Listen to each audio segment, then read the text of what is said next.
Entrevista com Fabiana Costa, módulo 5 do curso Teens para Educadores.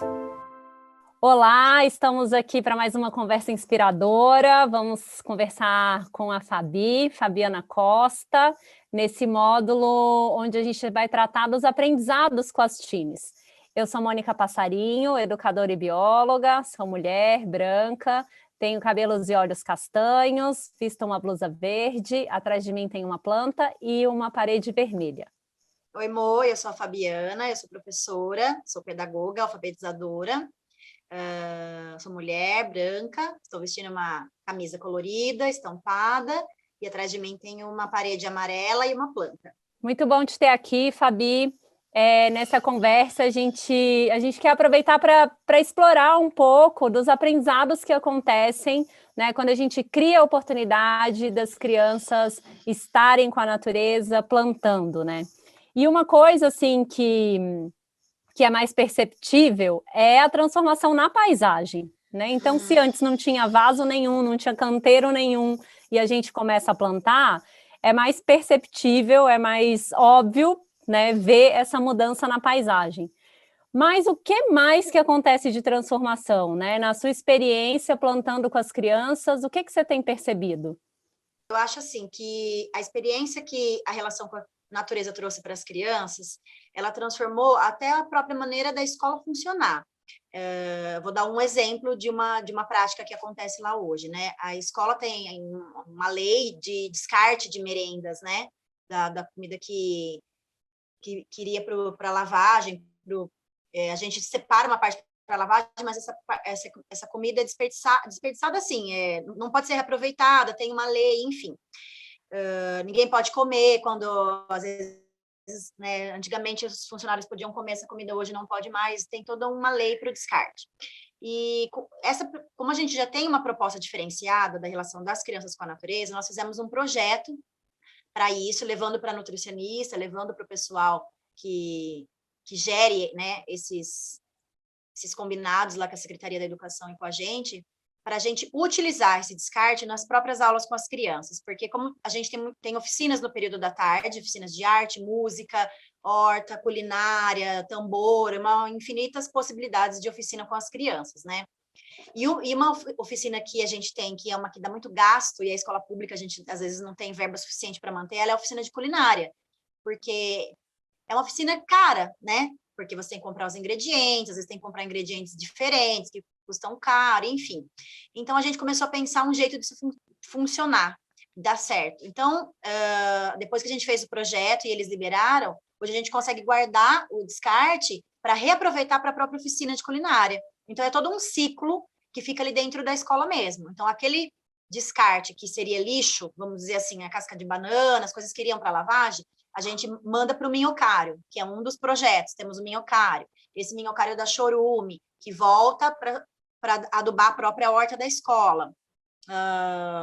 Ou, às vezes, o que vai sobrar, que dá para se utilizar nas aulas, a gente congela, tem todo um jeito certo de fazer, para usar na própria oficina de culinária. Então, que nem uma vez, as cascas de banana a gente guardou, ao invés de jogar fora, a gente guardou, e as crianças desfiaram a casca de banana e fizeram uma carne vegana, igual como se fosse aquela carne louca que a gente fala. Eles desfiam, temperam e fizeram o patezinho para comer com o pão, que é o pão que ia jogar fora, que sobrou da manhã, que foi feito torrado. Então, eles utilizaram a própria comida da escola que iria para o lixo para fazer as aulas de oficina de culinária.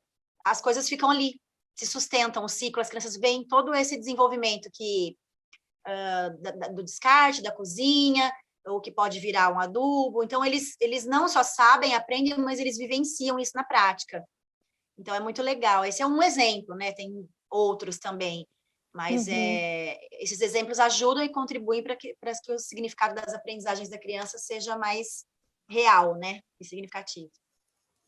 Legal, tem essa coisa desse contexto, né, que passa a ser um contexto real, e tem essa questão também da gente ir extrapolando, né, as aprendizagens, né, no fim das contas, então a gente está aprendendo sobre conexões, a gente está aprendendo relações, a gente está aprendendo sobre ciclos, a gente está aprendendo que as coisas têm consequências, né, e O que mais que você percebeu, assim, por exemplo, no comportamento das crianças, né? A partir do momento que vocês começaram a ocupar os espaços ao ar livre, plantando, construindo, trazendo outros elementos como um minhocário, o que começou a se tornar evidente em termos de comportamentos?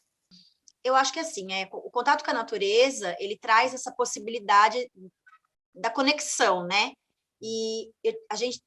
A escola tem um perfil de alunos com muitos problemas, que traziam uma agressividade muito intensa para a escola e a gente não sabia lidar com isso. Então, esse contato direto com a natureza, com a terra, de descarrego mesmo, né? Assim, de plantio, de terra, acalmou muito as crianças. Lógico que a gente não viu isso acontecendo de um dia para o outro, foi um processo, mas a gente percebeu que essa relação das crianças com a natureza melhorou muito, muito o comportamento das crianças, de se conectarem, de se ouvirem e de ver outras possibilidades. Assim, eu lembro muito de uma história de um menino, porque como tem presídio, né, no município, às vezes as crianças têm uma visão um pouco assim, eu vou crescer e eu vou para o presídio como meu pai está. Eles não veem muita perspectiva de vida, assim, não tinham, né? A gente percebia muito isso, era muito triste para a gente ver isso, porque a gente tentava fazer mil coisas e não conseguia.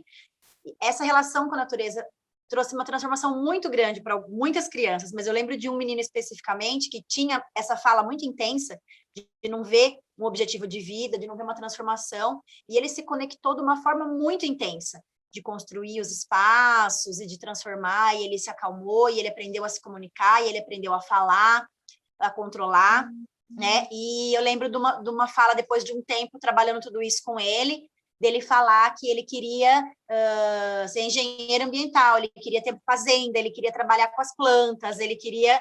Então, assim, é muito legal você ver o poder de transformação, né, que a natureza traz para a vida das crianças, o cuidado com as pequenas vidas, de cuidado com os pequenos animais. Antes eles pisavam nos caramujos, porque isso aqui é ruim, vai trazer doença e vai matar todo mundo. Eles não entendiam a relação de importância dos pequenos animais com a natureza. Hoje, ninguém toca em nenhum animal na escola, eles cuidam, eles sabem da importância de cada um para o sistema e o ciclo da natureza funcionar. Então, acho que trouxe essa melhora aí na relação de uns com os outros, não só das crianças, mas dos adultos também, né? Como a gente tem esses espaços todos que foram construídos e pensados aí, a gente vê, assim, que tem um canto que antes não tinha um lugar para pessoas se conectar, acalmar, respirar. Às vezes o professor está naquela jornada intensa de trabalho, fica fora de casa o dia inteiro. Eu tinha uma sala dos professores que era numa salinha dentro da escola isolada, e eu coloquei ela num espaço com uma porta que era para uma área externa. A gente fez um plantio de uma trepadeira que é a sapatinho de judia, então os professores abrem aquela janela e tem toda aquela coisa linda. Então isso traz uma calma, traz um momento de paz, de relaxamento para o professor almoçar e poder voltar e continuar sua jornada de trabalho no período da tarde. São pequenas, que não são pequenas, são grandes coisas que possibilitam ali transformar o ambiente, a energia e a relação de todos com a escola e com a natureza. Nossa, fantástico, porque no fim a gente está plantando qualidade de vida, né? Exato. E é muito isso, assim, a gente aprende com as teens essa questão da criação recíproca, né? Que existe uma interdependência. Então, a gente cuida da natureza, a natureza cuida da gente. Então, é muito isso que você está trazendo, tipo, abrir a porta da sala dos professores, tem essa trepadeira linda, com essas flores, com essas cores exuberantes, isso contribui para o meu bem-estar, né? E eu também cuido desse espaço. E tem um outro ponto, assim, que é uma preocupação real, assim, legítima, genuína, assim, das pessoas, que é com a questão dos conteúdos curriculares, né? Mas e aí? Agora a criança está lá fora e como é que fica a alfabetização? Agora a criança está lá fora e como é que ficam todos esses aprendizados e todos esses conteúdos que eu tenho que dar conta, né? Como é que você viu, assim, a relação da ocupação desses espaços, dessa nova rotina na escola e os efeitos nas aprendizagens desses conteúdos mais específicos? Então, né, lá é uma escola integral, então no período da manhã as crianças têm o conteúdo de sala regular e a gente consegue colocar em prática esse outro tipo de ensino que é mais vivo, que é mais lúdico, que é na experiência no período da tarde. Começamos assim, porque era o que era possível. Porque é muito difícil você mudar o sistema como ele funciona, né? Até hoje, eu acho que a gente não conseguiu ainda fazer de uma forma que é o que a gente sonha e gostaria que fosse. Mas, enfim, é um processo. Vamos lá, de pouquinho em pouquinho a gente vai mudando. Mas a gente conseguiu mudar, assim, no período da tarde, e assim como foi, a coisa foi acontecendo. A gente não pensou numa metodologia e foi lá e aplicou. A gente começou a fazer, depois fomos entender e ver as aprendizagens dos processos. Então, a gente começou a ver os resultados a partir da vivência, da experiência. A gente, olha, eu vou fazer... A gente nunca pensou assim, ó, vou fazer uma aula para esse fim. Lógico que você pensa, você tem que ter uma proposta ali mais ou menos do que você quer. Então, é aula de arte, tem isso. Aula com a natureza, você sabe, a gente sabe o que a gente quer alcançar mais ou menos com aquilo, mas a gente nunca conseguiu ter tempo de sistematizar isso e colocar no papel. Mas a coisa foi acontecendo e a gente viu que isso deu muito resultado. Principalmente, eu percebo assim, em relação ao repertório, porque as crianças tinham um repertório muito curto, era um repertório baixo, de histórias, de vida, de experiências, de coisas, e colocar elas para fora com essa potência que a natureza é, e elas vivenciarem tudo isso, trouxe muito repertório para elas, o que ajudou eles melhorarem a aprendizagem, e a gente conseguiu, sem ter uma coisa linear para sistematizar e olhar como uma avaliação, uma prova, a gente conseguiu ver o quanto eles cresceram, porque a escola nossa era uma escola que tinha um IDEB 3, e depois dessa intervenção toda, de 2 anos e meio, quando chegou a 3 anos, quase 4 assim depois, 3, a escola, eu entreguei ela com o IDEB 7. E a gente não fez nenhuma intervenção assim, reforço, papel, nada, foi só experiências vivenciadas, a criança livre nessa relação, nós como mediadores, né, lógico que ali instigando, colocando, trazendo os elementos, pensando, construindo, mas não foi uma coisa, sabe, mecânica, eu quero dizer assim, foi uma coisa que aconteceu e trouxe toda essa aprendizagem, essa troca, esse crescimento, como a gente dá muito espaço para eles se colocarem, falarem, a gente tem assembleias e tem projetos de empreendedorismo social, onde eles pensam essas relação com a comunidade, com o entorno, a coisa foi acontecendo, né? Teve uma das atividades que eu lembro de empreendedorismo social, que eles quiseram reformar uma pracinha ali do bairro, então foi todo um trabalho deles pesquisarem, falar com o prefeito, falar com os moradores, que é uma praça que estava abandonada, então a gente colheu muda, estava dando muito chorume no minhocário da escola, com aquele dinheiro a gente vendeu o chorume, comprou muda, plantou na praça, ressignificou a praça, envolveu a comunidade, então eu acho que é isso, é trazer, né, a comunidade e a família para a escola, e a escola ir também para o bairro, e construir essa relação junto. É aos poucos, não é de uma hora para outra, mas a hora que você começa a ver os frutos disso, é muito bonito ver essa transformação. Nossa, muito bom, fantástico. É isso, gente, é esse tipo de inspiração que a gente precisa, né, para saber que dá certo, que vale a pena. Vamos colocar a primeira sementinha aí, que vale a pena acompanhar esse processo.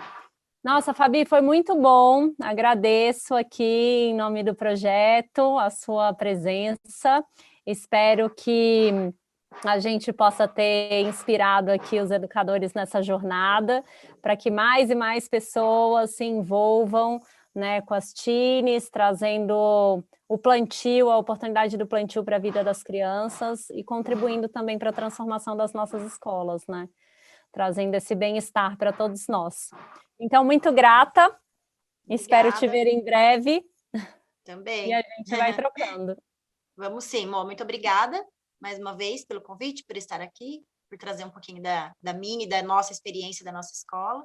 Espero que tenha contribuído aí, para que as pessoas se inspirem a fazer o mesmo. Foi ótimo. Obrigadão. Até mais. Até mais, Mô. Curso Tines para Educadores, iniciativa Instituto Alana e Gisele Bündchen, realização Programa Criança e Natureza e parceria Fundação Ânia.